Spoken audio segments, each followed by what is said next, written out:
purity culture within a religious cult and the sex talk. Hi, my name is Kristen, and I grew up within the IFB, or the Independent Fundamentalist Baptist cult world. So once I got out, I actually realized that it was more common than I thought that people didn't have sex talks with their kids for one reason or another. Sometimes it was because they allowed the school to just do it within the public school system, and then they would educate the kids. But I didn't think that that would be a common thing. Like, come on, let's talk about this, people. But anyway, as you can imagine, within a religious cult that has extreme purity culture, this definitely did not happen with me. I knew absolutely nothing. And given the talks that I had with some of my friends, which honestly, we didn't really talk about that a whole lot. I think a lot of us were kind of scared to have those conversations because it was so taboo. Because within that culture, obviously there was no sex before marriage. There was no hand holding before marriage. Literally, you weren't even allowed to shake a man's hand.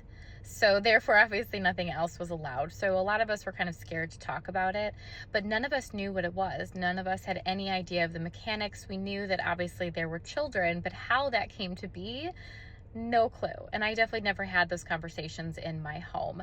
And I think the big thing around that was the fact that they were trying to keep us pure, right?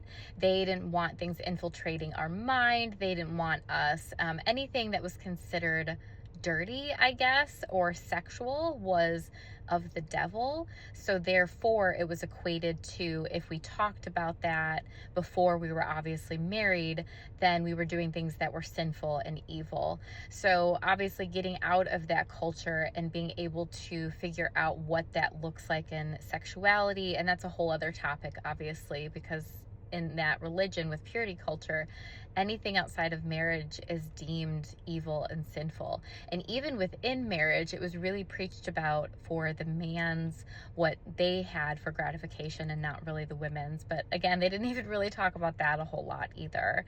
So it was non-existent. We just didn't talk about it. It was something that was deemed as sinful unless you were married.